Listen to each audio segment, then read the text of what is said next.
안녕하세요, 여러분. 저는 평소에 이 채널을 자주 보던 시청자입니다. 평소에 열심히 다른 분들의 사연만 주구장창 듣다가 제가 겪었던 아주 서러웠던 일들을 풀어보려고 해요. 용기도 없고 수치스럽기도 하고 여러 감정들이 섞여 있었던 지난 일이라 주변 사람들에게는 꽁꽁 숨겨왔었는데 제가 누군지 모르는 여러분들께는 용기가 조금 나네요. 결혼해서 살면서 언제가 가장 서운하고 서러운 감정이 들었는지 기억이 나시나요? 남편이 기념일을 까먹었을 때? 아니면 시부모님이 시답지 않은 일로 잔소리를 했을 때? 저는 임신했을 때가 가장 서럽고 서운했었습니다. 원래 임신했을 때 느낀 서러움은 평생을 간다고들 하잖아요. 지금부터 제 이야기를 시작해 보도록 하겠습니다. 지금의 저는 40을 바라보는 30대 후반에 접어든 나이이지만 20대 시절의 저는 정말 예뻤어요. 제 스스로 예쁘다 하고 느끼는 게 아니라 정말 주위에서 너는 예뻐서 좋겠다, 예뻐서 부럽다 할 정도로 괜찮은 외모를 가지고 있었습니다. 친구들이랑 술을 마시러 나간다거나 아니면 약속이 있어서 밖에 나가면 꼭 번호를 물어보는 남자들이 한둘은 있을 정도로 화려하고 예쁜 외모를 가지고 있었습니다. 물론 지금도 크게 못나아진 건 아니지만 확실히 젊음이라는 게 예쁨을 더 돋보이게 하는 것 같긴 하더라고요. 제가 20대 초중반에 신나게 연애도 즐기고 나가서 놀고 하다가 어느 날 문득 그 생활 자체가 너무 귀찮고 재미가 없더라고요. 그때 처음 저는 컴퓨터 게임이라는 것에 빠져들기 시작했어요. 처음에는 어떻게 하는지도 몰라서 우왕좌왕 하다가 게임 세상 안에서 친구들이 생기고 하나둘 저를 도와주면서 같이 게임을 하다 보니 재미가 있더라고요. 제 캐릭터의 레벨이 오르는 것도 재미가 있고 캐릭터의 장비가 맞춰질수록 점점 강해지는 것도 너무나도 재미있었습니다. 하루가 어떻게 흐르는지도 모를 정도로 푹 빠져서 방 밖으로 나오지도 않고 하루 종일 게임만 했어요. 밤을 새워서 게임을 하고 아침에 해가 뜨면 잠깐 자다가 점심때쯤 일어나서 다시 게임을 하고 그런 생활을 반복했습니다. 허구한 날 나가서 술 먹고 놀던 제가 밖에 나가지를 않고 방에 틀어박혀 있으니 부모님은 슬슬 걱정하기 시작하셨어요. 제가 무슨 일이라도 겪은 건 아닌지 은근히 제 눈치를 보시면서 물어보기도 하셨었어요. 하지만 제가 게임에 빠져서 그렇다고 솔직하게 이야기를 할 수도 없는 상황이긴 해서 대충 얼버무리고 방문을 잠그고 게임을 하기 시작했습니다. 제가 게임을 하면서 친해진 사람이 하나 있었는데 저보다 1살 많은 오빠였어요. 게임을 오래 했다고 하더니 정말 모르는 거 없이 척척 미션도 해주고 장비도 맞춰주고 저를 위해 돈까지 써가면서 제 캐릭터를 업그레이드 해주었습니다. 물론 본인의 캐릭터도 엄청나게 좋아서 게임 안에서 상당히 유명한 사람이었습니다. 처음에는 접속 시간을 맞춰가면서 같이 게임하는 정도는 아니었는데 시간이 조금 지나니까 저한테 휴대폰 번호를 물어보더라고요. 게임을 이왕이면 같이 접속해서 움직이는 게 좋을 것 같다고 하기에 좋다고 휴대폰 번호를 알려주었습니다. 그렇게 하루 24시간 중에 18시간 같이 게임을 하면서 지내다 보니까 서로에 대해 많은 것을 알게 되었습니다. 보통 잠은 몇 시간을 자는지, 취미는 게임이고 직업은 뭔지, 어떤 삶을 살아왔는지 같은 이야기들 말입니다. 그걸 게임하면서 중간중간 썰을 풀듯 이야기를 하다 보니까 자연스럽게 서로에 대한 깊은 이야기들을 나누게 되었어요. 당연한 수순으로 정이 들었고 게임에 접속하지 못하는 날이 생기면 기다리게 되고 마음 한구석이 허전해지더라고요. 제 이야기를 들은 친구들은 남자친구가 없어서 그런 마음이 생기는 거라고 소개팅이라도 하라고 했지만 이상하게 싫었습니다. 게임 캐릭터 때문에 알게 된 사람이지만 이미 정이 많이 들어서였을까요? 다른 남자를 만난다는 게 좀 바람 피우는 것 같은 느낌이 들었어요. 한마디로 저는 게임 속 세상에서 알게 된 사람과 연애를 하고 있는 듯한 기분을 가지게 된 거죠. 그러다 보니 게임 캐릭터가 아닌 이 사람의 진짜 얼굴이 문득 궁금해지는 게 아니겠습니까? 그래서 은근슬쩍 메신저의 프로필 사진을 훔쳐보기 시작했어요.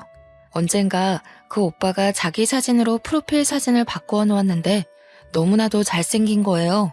순간 내 전남친들도 이렇게 잘생긴 애가 없었는데 하는 마음이 들어서 깜짝 놀랐습니다. 저도 당연히 제 얼굴로 프로필을 해두었고 그렇게 휴대폰 메신저를 통해서 대화를 나누다 보니까 진짜 연애를 하는 기분이 들었습니다.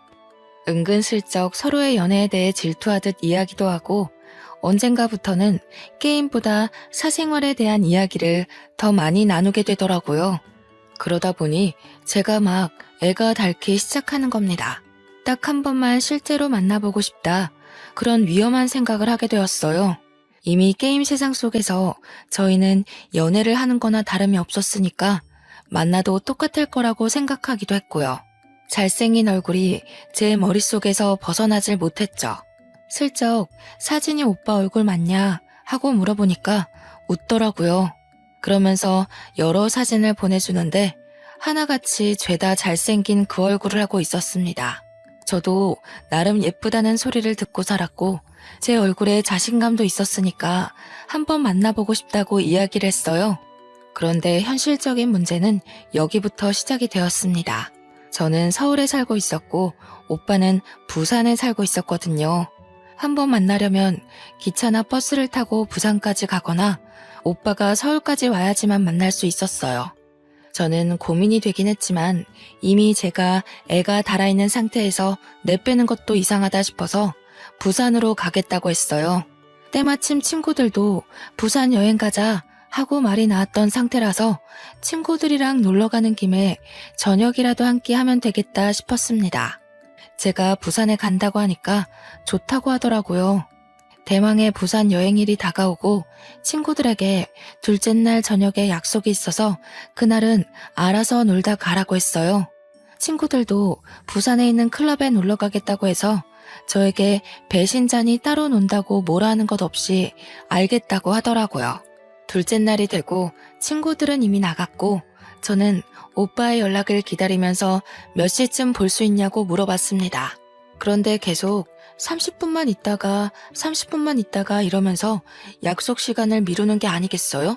만나기로 해놓고 자꾸 코앞에서 30분만 있다가 보자 하는 식으로 약속을 미루니까 제가 슬슬 화가 나더라고요. 그래서 그랬죠. 만나기 싫으면 싫다고 이야기를 하라고. 언제까지 사람 기다리게 할 거냐? 그냥 클럽이나 가겠다고 했습니다.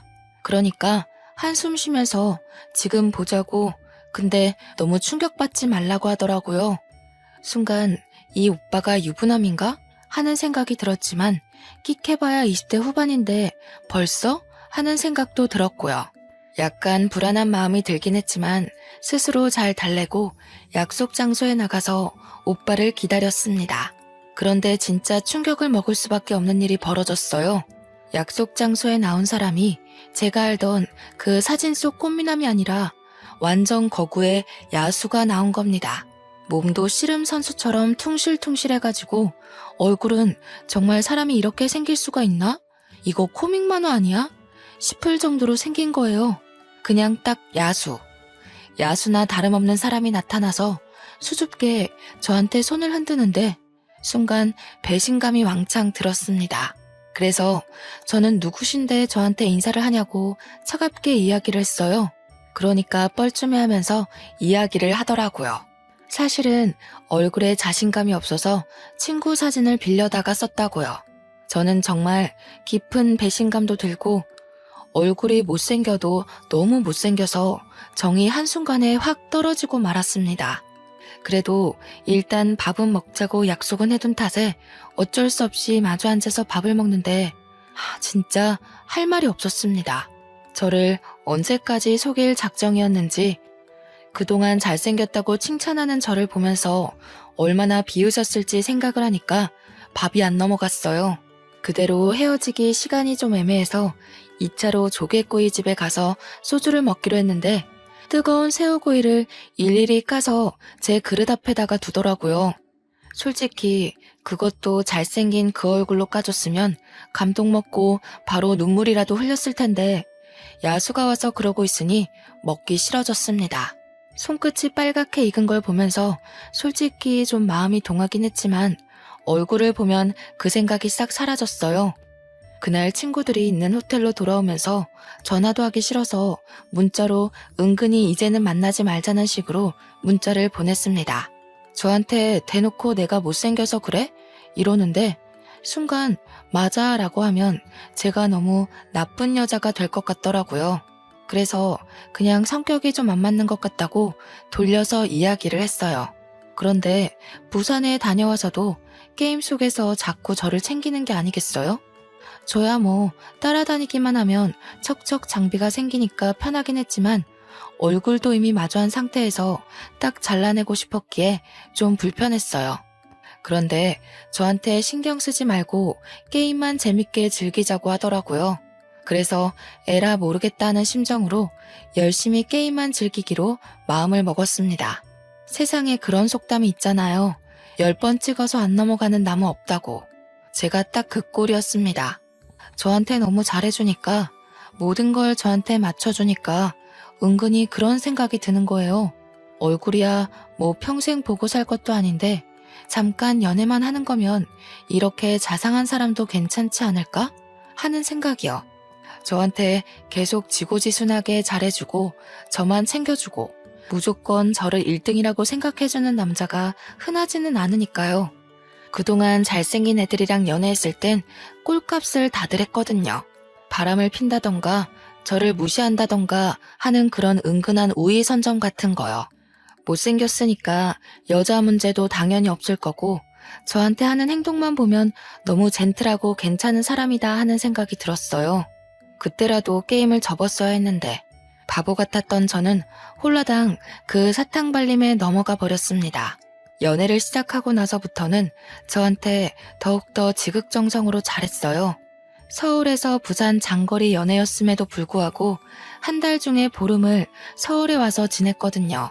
제가 지나가는 말로 와 저거 예쁘다 하면 꼭 선물로 안겨주고 데이트할 때도 저한테 돈 한 푼 못 내게 했습니다. 그렇게 8개월 동안 시간 가는 줄도 모르고 친구도 안 만나고 연애만 즐겼어요. 얼굴은 자꾸 보니까 어느 순간부터 익숙해지더라고요. 세상에 제 중심으로 돌아가는 남자친구를 보니까 30의 나이에 이 사람이랑은 결혼해도 괜찮겠다 싶었습니다. 때마침 친척이 서울에서 사업을 하는데 남자친구가 거기 취직을 하게 되었다며 서울에 집을 구했다고 했어요. 소형 아파트긴 하지만 집에서 전세로 구해다 줬으니 몸만 오라고 웃으면서 이야기를 하는데 혹했습니다. 집에도 만나는 남자친구가 있다고 말을 해두었고 남자친구네 집에서도 저를 만나는 걸 알고 있어서 서울로 취직하는 걸 말리지 않았다고 했어요. 은근히 같이 지내는 시간이 많아지니까 아예 같이 살고 싶다고 이야기를 하더라고요. 그래서 양가의 허락을 받고 결혼을 준비하게 되었습니다. 물론 저희 부모님이 남편의 얼굴을 보고 처음에는 너무 놀라서 말도 제대로 못하시고 결혼 꼭 해야겠냐고 저를 말리기도 하셨죠. 키는 거의 190에 육박하고 몸무게도 100kg인 거구의 남자한테 딸을 시집 보낸다니까 마음이 좀 그러셨나 봐요. 그런데 남편이 저한테 하는 모습을 보고는 결혼해도 잘 살 것 같다면서 결국엔 허락을 해주셨어요. 상견례 자리를 마련했고 훈훈한 분위기에서 진행이 되었습니다. 경상도 집안에 누나가 둘이나 있는 남편의 가정 환경이 은근 걱정되긴 했는데 신우들이 정말 좋은 사람들이었어요. 저한테 막내를 데려가줘서 고맙다고 우리 막내 잘 챙겨주라며 제 손을 꼭 잡아올 때는 이게 시집살이인가 싶긴 했지만 오해였어요. 정말 순수한 마음에서 저에게 고맙다고 인사를 한 것이더라고요. 양가 분위기 훈훈하고 집 문제도 해결됐으니 식장만 잡아서 결혼하면 끝이다 싶었습니다. 결혼식도 일절 저에게 맞춰주시겠다고 돈만 주시겠다고 해서 완전 땡 잡았구나 싶었죠. 저한테 예물도 엄청 잘 챙겨주셨고요. 결혼식은 정말 축복의 끝이었어요. 미처 몰랐는데 남편네 집이 정말 대가족이었더라고요. 경사 났다고 온 가족이 출동해서 저한테 용돈도 다 챙겨주시고 결혼해서 너무 보기 좋다고 축하를 아끼지 않으셨습니다. 이게 바로 가족 내력인가 싶을 정도로 저를 너무 아껴주시는데 그래, 사람은 얼굴만 보고 판단해서는 안 된다 하는 생각이 들었죠. 너무나도 축하를 받은 탓인지 저는 결혼 3개월 만에 임신을 하게 되었습니다. 제가 평생을 다이어트를 하고 살던 사람이었거든요. 조금만 먹어도 바로 살이 오른 게 눈에 띄는 체질이었기에 저는 밥을 항상 칼로리 계산을 해가면서 먹었었어요. 그런데 임신을 하고 나니까 그 고삐가 풀리고 말았던 거죠. 아기가 먹고 싶어서 먹는 거야. 이게 다 영양분이 될 거야 하는 생각으로 밥을 생각 없이 먹다 보니까 살이 너무 찌는 거예요. 게다가 입덧도 먹덧으로 오는 바람에 하루 종일 입에 뭔가를 달고 있지 않으면 안 될 정도로 먹을 걸 찾아다녔어요. 처음에 남편이나 시부모님이나 정말 잘 먹어서 보기 좋다면서 그간 너무 말라서 애나 낳을 수 있을까 싶었는데 살 오르니까 보기 좋다고 해주셨어요. 그런데 제가 볼 때마다 살이 오르니까 남편도 시부모도 저한테 은근히 또 먹냐? 또 먹게? 이런 말을 하시더라고요. 사실 제가 만삭 때까지 거의 30kg가 쪘거든요. 다른 산모들은 12kg에서 15kg 정도로 살이 찐다고 요즘은 임신해서도 몸매 관리한다고들 하더라고요. 병원에서도 저한테 오죽하면 임신 당뇨가 올 것 같다면서 먹을 거를 좀 줄여야 한다고 했을 정도였습니다. 처음 살 오를 때 보기 좋다고 했던 시댁 식구들은 이제 저한테 그만 먹으라는 눈치를 줄 정도였고요. 시부가 좀 말을 막 하는 성격이시거든요. 저한테 왜 이렇게 처먹니? 하시는데 임산부한테 처먹냐는 말이 나오니 서럽더라고요. 제가 밥을 먹으려고 부엌에 가면 너 아까 과자 먹지 않았어? 또 밥을 먹게? 하면서 눈치를 주고 밥 먹고 나서 후식으로 과일이라도 먹으려고 하면 이게 다 당분인데 또 먹게? 하면서 남편이 자꾸 꼽을 주는 겁니다. 저한테 뭐라고까지 했는지 아세요? 볼 건 얼굴밖에 없었는데 너도 이제 한물 갔다. 이러는 게 아니겠어요. 시부는 제가 시부 생신 때 무거운 몸을 이끌고 축하드리겠다고 부산까지 갔는데 걷는 게 뒤뚱뒤뚱 하다면서 하마 같다고 놀리시는 거예요. 순간 수치심에 눈물이 핑 돌고 자존심 상해서 울고 싶지는 않고 남편은 진짜 숨 넘어가게 웃고 미친놈인 줄 알았어요. 제가 아무 말도 못하고 있자 작은 신우가 대신 화를 내주었어요. 그러자 시부가 콧방귀를 뀌면서 가족끼리는 그럴 수도 있지 않냐 이러는 게 불편하냐고 저한테 계속 대답해보라고 하셨어요. 그래서 저도 용기 내서 말했죠. 좀 불편합니다 하고요. 그러니까 시부가 막 얼굴이 시뻘개져서는 노발대발 하시더니 하나뿐인 며느리가 이쁨 받을 줄도 모르는 애라면서 화를 내시더라고요. 아니 언제는 솔직하게 말하래서 솔직하게 말한 것뿐인데 진짜 시모는 그런 제가 마음에 걸렸는지 살쪄도 너무너무 예쁘니까 더 먹으라고 반찬 밀어주시고 시누이들도 제 편을 들어줬어요. 임신했을 때 살아온 기억이 얼마나 오래가는지 아냐면서 임신했을 때 잘 먹어야지 하고 남편한테 눈치도 팍팍 주시고요. 그랬더니 남편 놈이 제가 먹을 걸 다 먹어서 자기가 살이 빠지고 있다는 말도 안 되는 소리를 하더라고요. 100kg였던 남편. 살이 더 쪘으면 쪘지 절대로 두 자릿수 내려온 적이 없었거든요. 오히려 살을 빼야 하는 수준인데 그런 식으로 이야기를 하니까 너무 기분이 나쁜 거예요. 살이 1kg라도 빠져서 99kg만 됐어도 제가 그냥 무시해야지 했을 텐데 저 만나고 단 한 번도 두 자릿수가 된 적이 없었던 사람이었거든요. 제가 기분이 너무너무 나빠서 서울에 돌아오면서 나 앞으로는 몸 무거워서 부산에 못 가겠다. 너무 힘들다 했어요. 그러면서 오빤 왜 자꾸 나한테 살쪘냐고 뭐라 하냐고 내가 그냥 먹기만 해서 찐 게 아니라 애가 생기면서 호르몬 때문에 이렇게 된 거 아니겠냐고 서러움을 토로했죠. 남편이 저를 한번 힐끗 보더니 다른 산모들은 죄다 10kg에서 조금 더 찐다는데 너는 무슨 새쌍둥이 가진 사람처럼 쪘잖아. 하는 거예요. 먹는 거 다들 조절하고 다들 살 안 찌려고 노력하고 한다는데 자기가 잡힌 어장 속 물고기 같냐면서 자기한테 잘하래요. 까먹으셨을까봐 다시 한번 말씀드리지만 제 남편 진짜 누가 봐도 정말 못생겼어요. 진짜 너무너무 못생겨서 얼굴을 마주하고 밥도 먹기 싫을 정도로 못생겼어요. 그런데 지 주제도 모르고 뭘 잘하라고 이야기하는 건지 진짜 다시 생각해도 어이가 없네요. 아무튼 임신 기간 내내 제가 서운함이 쌓이고 쌓여있는 와중에 시부모가 저 만삭이라고 겸사겸사 서울에 올라왔어요. 그런데 만삭 때 몸이 어떤지 다들 아시죠? 조금만 걸어도 다리가 퉁퉁 붓고 몸이 무겁고 허리가 당기고 어깨도 아프고 오래 걷는 게 힘들고 지치고 숨만 쉬어도 죽겠는 몸을 하고 있는데 시부가 자기 쇼핑을 좀 시켜달라고 하는 겁니다. 부산에도 번쩍한 백화점이 많은데 굳이 서울에 와서 쇼핑을 하겠다는 이유가 뭐겠어요? 저한테 돈 내달라 이 말이 하고 싶은 거였겠죠. 우리 아기 옷은 한 번도 사준 적이 없으면서 저 끌고 백화점 가가지고는 빨리 걷지도 못한다고 궁시렁거리면서 이거 사달라 저거 사달라 하는데 진짜 난리더라고요. 제가 없는 돈으로 전전긍긍하면서 쇼핑을 시켜드리니까 시무가 보다 못해서 시부를 말렸어요. 얘네 이제 곧 애기 태어나면 들어갈 돈도 많은데 왜 자꾸 돈 쓰게 시키냐고. 시부한테 한마디 하니까 백화점 한복판에서 시부가 저를 확 째려보는 겁니다. 그러더니 야, 내가 며느리한테 이것도 못 받냐? 이게 1,000만 원짜리도 아닌데 왜 그래? 하시는데 주위 사람들 다 쳐다보고 저보고 그 정도 능력도 없냐고 남편이 벌어다 준 돈 어디다 다 쓰고 왔냐고 하시는 거예요. 누가 들으면 남편이 정말 월급 1,000만 원쯤은 턱턱 가져다 주는 사람인 것 같지 않나요?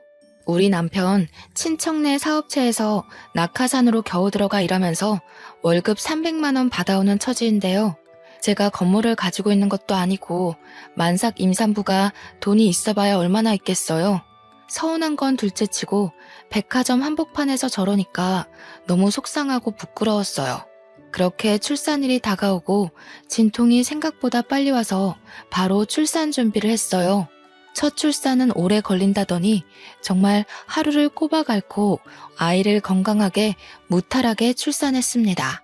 우리 부모님 한달음에 달려오셔서 제 몸부터 살펴봐 주시고 저한테 잘했다, 고생했다 하시면서 눈물을 흘리셨어요.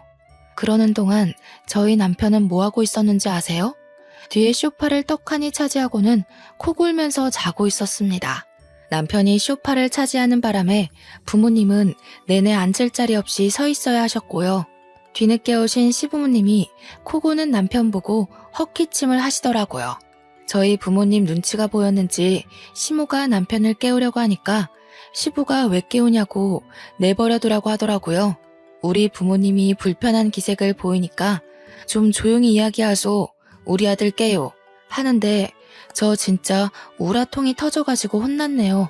시모가 놀래서 여보 이러면서 우리 며느리가 고생했지 저놈이 한 게 뭐가 있냐고 당장 깨우라고 하는데 시부가 바깥일 하고 온 아들 불쌍하지도 않냐고 주말이라서 출근도 안 했고 밤새 게임하느라 저렇게 처자고 있는 건데도 말이죠. 우리 부모님도 뭐라 더 할 말이 없으신지 남편은 쳐다보지도 않으시고 저만 챙겨주셨어요. 시부는 아나무인처럼 아들 편들고 시모만 가운데서 계속 제 눈치 보랴 친정 부모님 눈치 보랴 바쁘셨어요. 조리원에 가서도 남편은 완전 무신경의 극치였습니다. 가서도 내내 휴대폰 보느라 애가 모유 수유를 하러 방으로 올라왔는데도 신경도 안 쓰더라고요. 게임이 아무리 즐거워도 자기 새끼가 태어나서 방에 올라오는데 눈길 한 번 안 줄 수가 있나요? 제가 신경질을 자꾸 내니까 자기도 짜증이 난 건지 뭔지 괜히 저한테 더 틱틱거리더라고요. 저한테 뭐라는 줄 아십니까? 제가 마사지를 받으러 가니까 저 대신 자기가 한 번만 받으면 안 되겠네요. 일하고 게임하고 하느라 어깨도 아프고 몸도 찌뿌둥하다면서 마사지 5번이나 받을 건데 그중 한 번만 양보를 하래요 글쎄.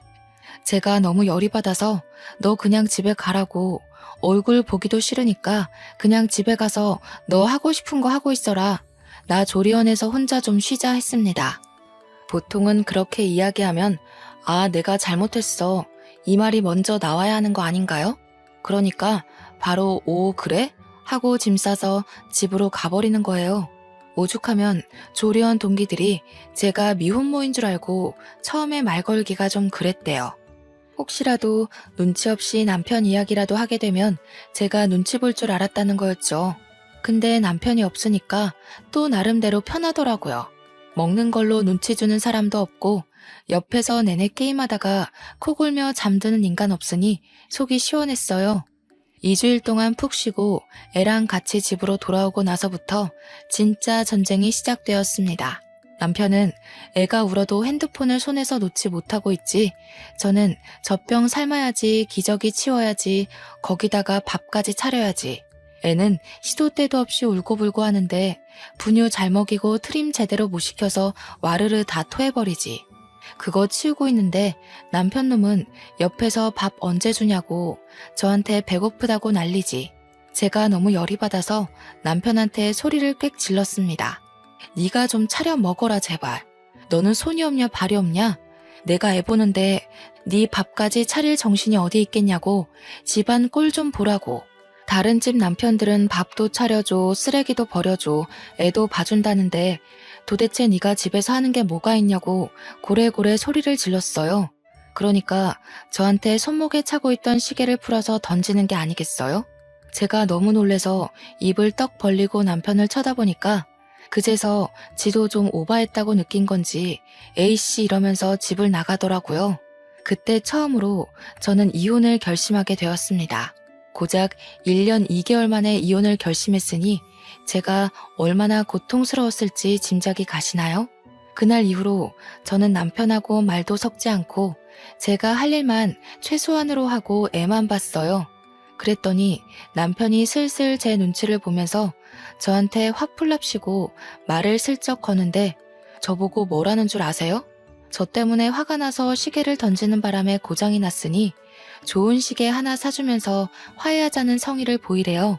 이게 말인지 방귀인지 제가 목 끝까지 욕이 차올라서 남편한테 미친놈이냐고 한마디 하고는 쭉 무시했네요.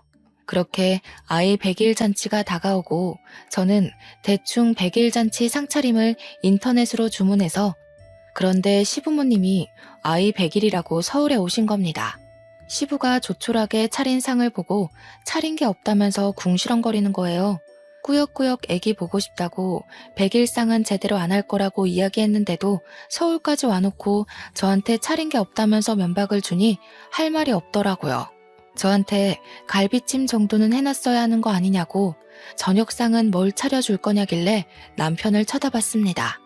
애기 보느라 정신도 없는 와중에 남편은 멀뚱히 서 있기만 하니까 제가 열이 받아서 남편 보고 야, 밥이나 차려라 하니까 남편이 내가 왜? 이러더라고요. 그래서 네가 애기 볼 거냐? 아니면 배달이라도 시키라고 신경질 내면서 이야기하니까 시부가 씩씩거리면서 또 뭐라 하는 거예요.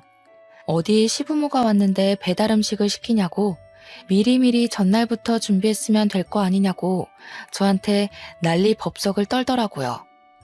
그러니까 그제야 시모가 애 보느라 정신없을 텐데 미리미리 준비하고 말고가 어디 있냐고 나가서 사 먹자고 하셨어요.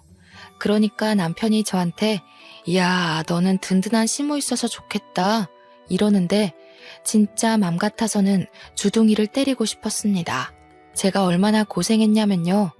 애 돌날이 올 때까지 살이 20kg 이상이 빠졌어요. 운동을 한 것도 아니고 먹는 걸 줄인 것도 아닌데도 살이 쭉쭉 빠지더라고요. 스트레스 받고 잠도 못 자고 지쳐서 빠진 살이었습니다.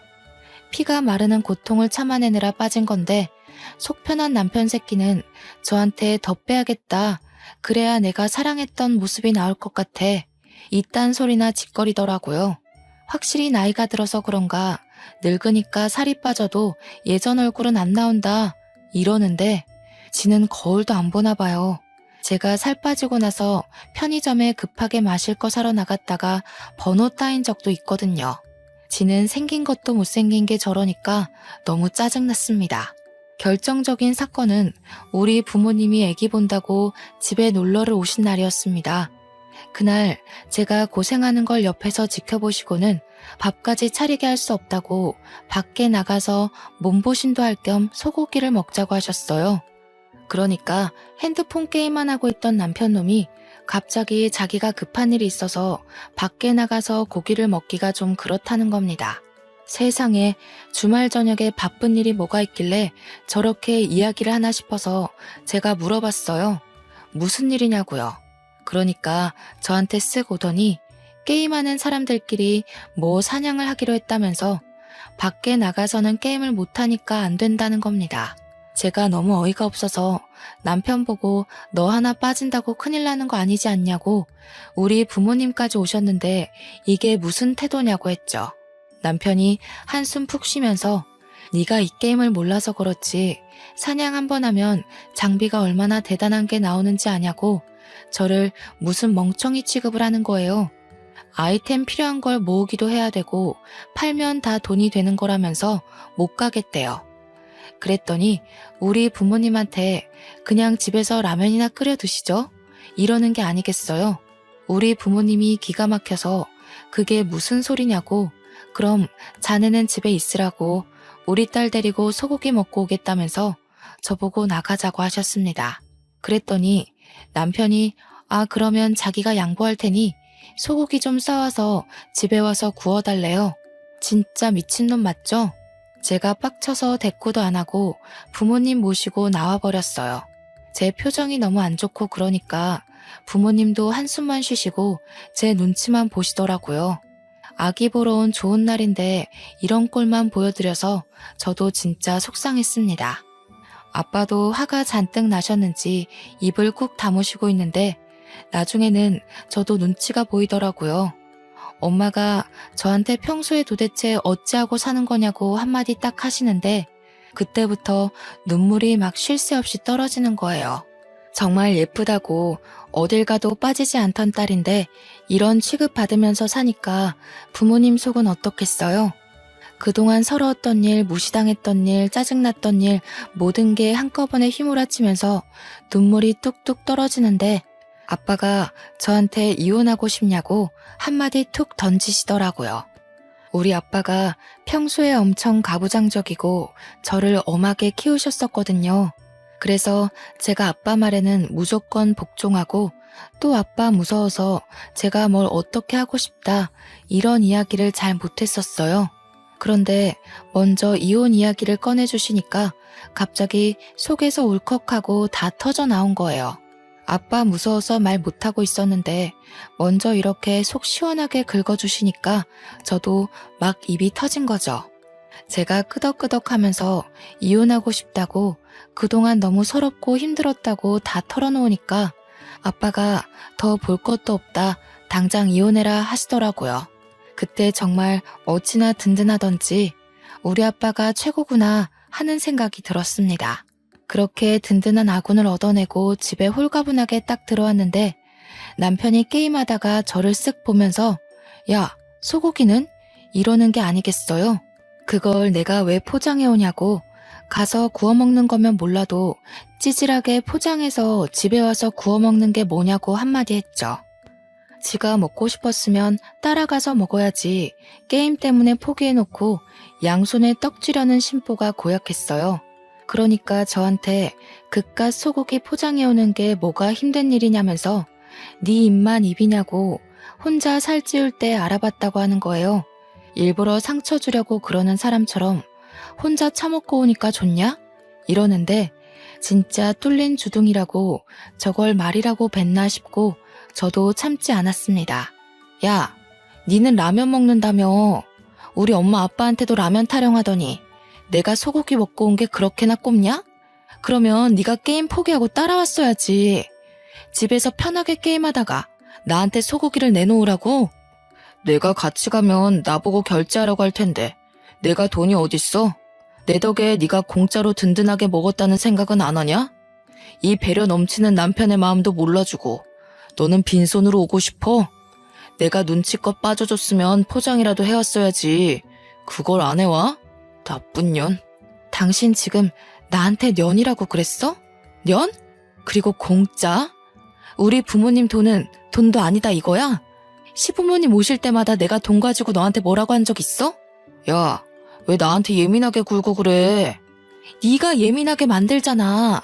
말도 안 되는 헛소리 짓거리면서 나 너랑 더 이상은 못 살겠어. 이혼해. 그랬더니 저한테 이혼이 무슨 애들 장난이냐면서 핸드폰 게임을 하더라고요. 저는 진짜 고민 끝에 겨우겨우 뱉은 말인데 장난 취급하면서 제 말을 집중도 안 하고 게임에만 집중하는 걸 보니까 너무 열받았습니다. 마음 같아서는 냅다 아파트 밖으로 휴대폰을 던지고 싶은 심정이었어요. 너는 끝까지 게임.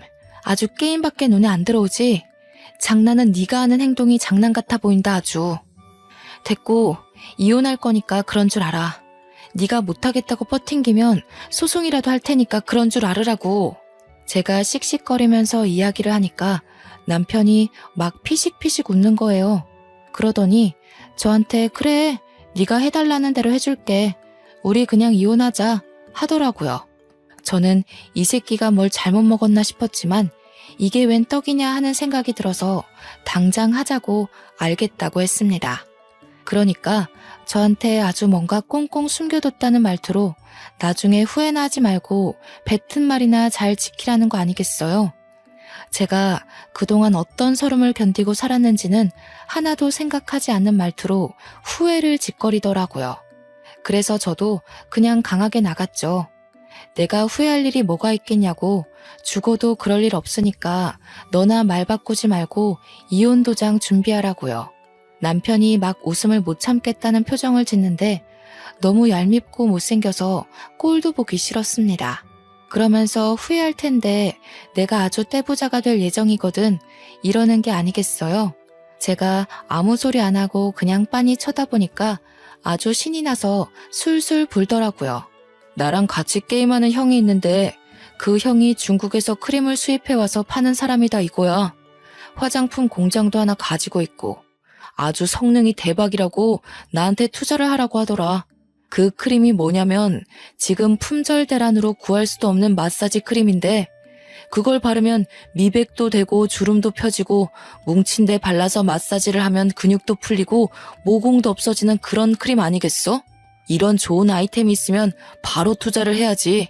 게임 같이 하는 형이 엄청난 부자라면서 아이템 몇백만 원짜리를 현찰로 턱턱 구매를 하는 사람이라는 겁니다. 알고 보니 마사지 크림을 수입해와서 팔고 하는 사람이라 그걸로 돈을 벌었다면서 남편한테 아무도 공동 투자 안 시켜줬는데 게임 같이 한 정이 있으니 자리 하나 주겠다고 했대요. 중국에서는 이미 없어서 못 파는 크림이라고 한국에서도 팔아보자고 무슨 한국 판매권을 주기로 했다나 뭐라나.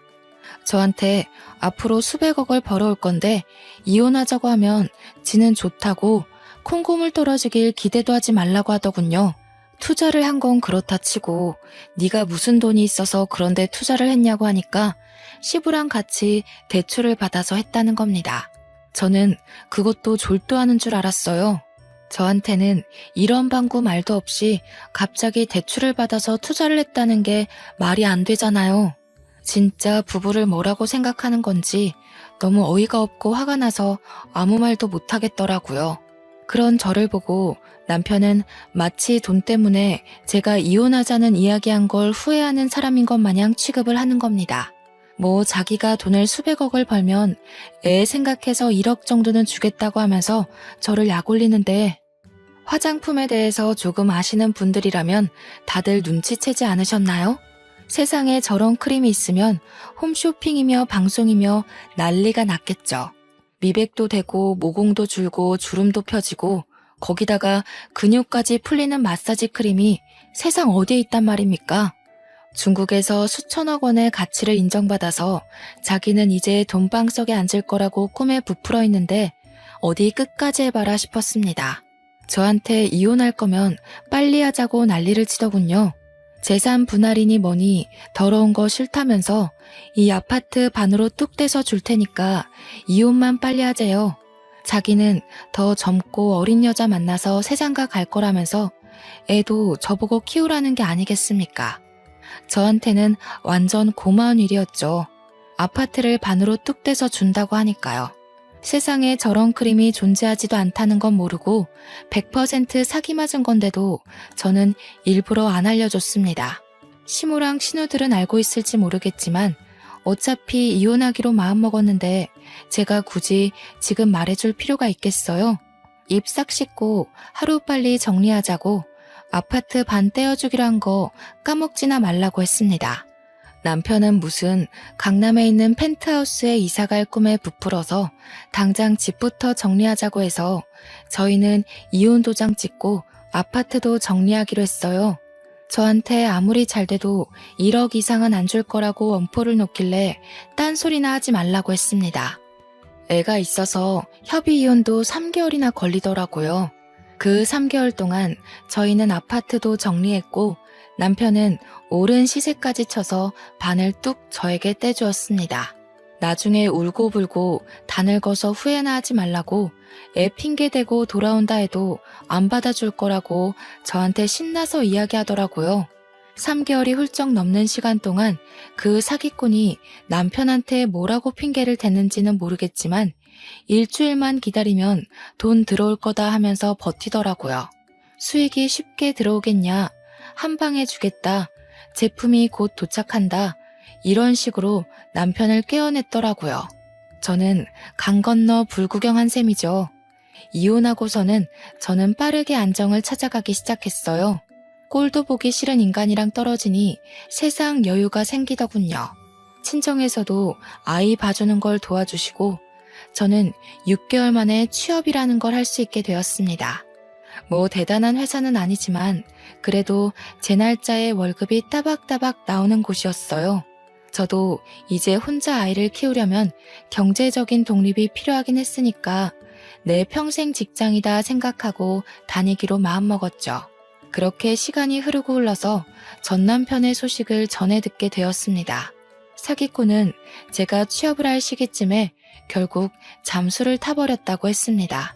남편이랑 시부는 대출을 1, 2천 받은 게 아니라 둘이 합쳐서 1억을 좀 넘기는 금액을 받았다 했어요. 그 돈을 들고 튄 사기꾼 잡는다고 남편은 다니던 회사도 그만두고 시부랑 전국 방방 곳곳을 돌면서 죽는다는 소리를 했대요. 경찰 수사를 맡겼다고 하는데 그런 사기꾼들은 잡는 것도 쉽지 않다고 하더라고요. 나중에 시모한테서 죽는 소리 들려서 이야기를 더 들어보니 우리 신혼집 정리했던 돈도 추가로 다 쏟아 부었대요.